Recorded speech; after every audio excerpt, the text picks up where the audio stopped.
Welcome to Talkin Science, direct from the Trekzone studio in Brisbane. Now, if you've been thinking about chasing the total solar eclipse on the 12th of August, here's a heads up.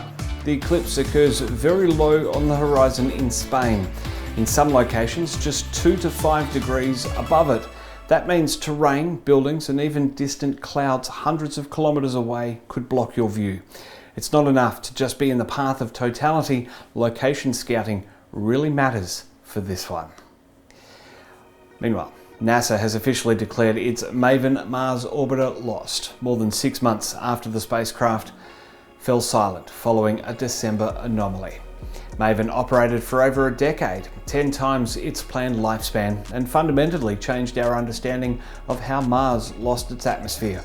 That farewell story is in Tuesday's Daily Bite. And the Sun put on a major display in early June, firing 3 powerful solar flares in under 24 hours, including an X-class event and triggering a G3 geomagnetic storm watch with auroras potentially pushed towards mid-latitudes. That's in Friday's Bite. The LIGO-Virgo-KAGRA collaboration has released its biggest ever gravitational wave detection catalogue, and it's revealing something fundamental about how the universe builds black holes. GWTC-5, the 5th gravitational wave transient catalogue, compiles nearly 400 observed mergers between pairs of black holes or neutron stars.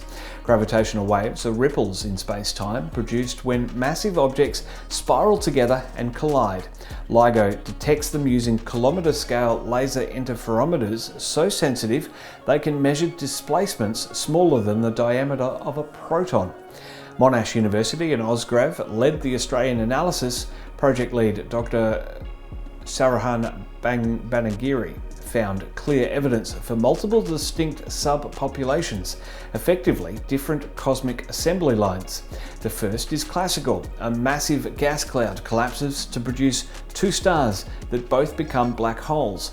The second involves black holes forming independently, then being gravitationally drawn together in dense stellar clusters. The third is the most exotic, hierarchical mergers, where the product of an earlier black hole collision goes on to merge again. That third group carries a distinctive signature. Some of the newly detected black holes are spinning extraordinarily fast. Professor Eric Thrane at Monash framed it this way: if our Sun became a black hole rotating at the same rate, it would be spinning thousands of times per second. These rapid spinners cluster at 2 mass ranges, 10 to 20 solar masses and above 45 solar masses. The heavier group preferentially merges with lower mass companions, consistent with hierarchical multi-generation formation. 2 standout individual events. GW 241127 shows black holes of very different masses with directly observed orbital precession, their orbits wobbling due to misaligned spins.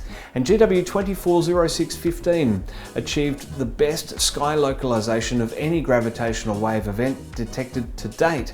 Worth noting, this is a preprint, not yet peer-reviewed, but nearly 400 events gives the population level findings considerable statistical weight. NASA's Nancy Grace Roman Space Telescope has passed its final pre-launch mirror inspection at Goddard Space Flight Center and is heading to Kennedy Space Center for launch. The window opens as early as the 30th of August. Roman has the same 2.4 metre primary mirror diameter as Hubble, but its wide-field instrument can observe roughly 100 times more sky in a single pointing. That's not a marginal improvement, it changes what science is possible. Statistical surveys that would take thousands of Hubble observations become achievable in a single Roman campaign. The inspection on the 20th of May was the last direct look engineers will have at the mirror before it enters service. They deployed the sunshade, visually confirmed the mirror was free of contamination, then traced the optical path to verify the launch shake test hadn't disturbed alignment. Optics lead Benti Egholm said the mirror passed with flying colours.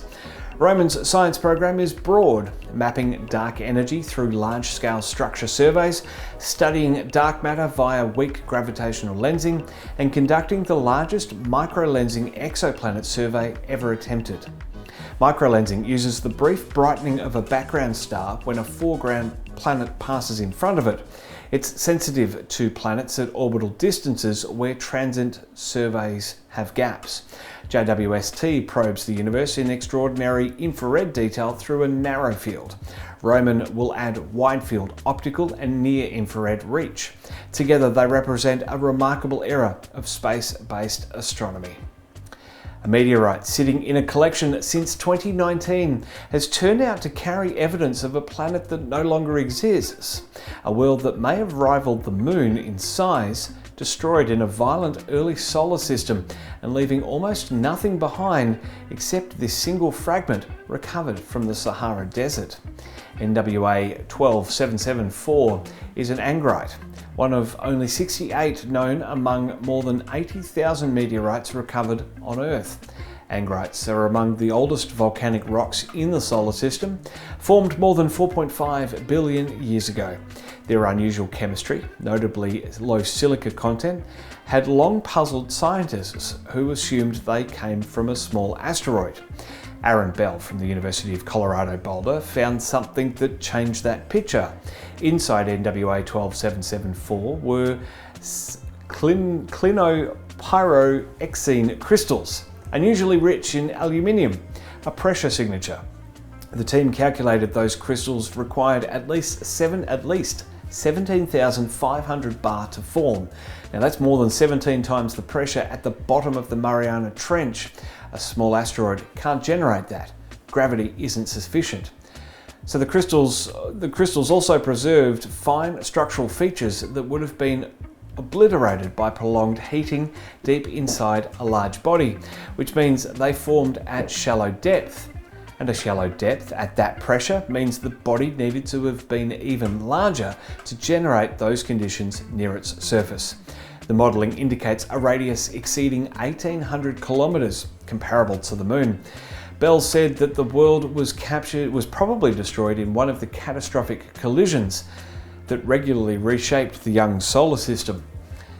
He also noted that many meteorites in existing collections have never been thoroughly studied, meaning more of these lost worlds may already be sitting in drawers waiting for someone to look. British Museum. Has anyone checked out the British Museum? I'm sorry, I shouldn't say that. Daily bites on our socials first, plus a deep dive into the headline of the week on our YouTube channel.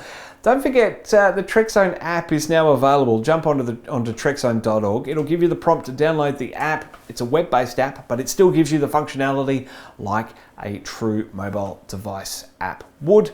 Push notifications, all that sort of stuff is available on the Trekzone.org app. Jump onto the website, follow the prompts to download it, and add it to your home screen now. Like, follow, and subscribe on the socials for more. If you don't want to do that, maybe do both. Both is good. Help this one-man band. Membership available to help us do more. Click join underneath this video on YouTube, and I'll get those short codes happening once again, so you can head to the Trekzone.au/support is the new link when it gets there. But for right now, click join underneath this video on YouTube. Become a member and help me out. Help me. This has been Talkin Science. I'm Matt Miller. Thanks for your company. We'll catch you again for more Daily Bites and more Talkin Science. And a Trekzone conversation is coming back very, very soon, I promise.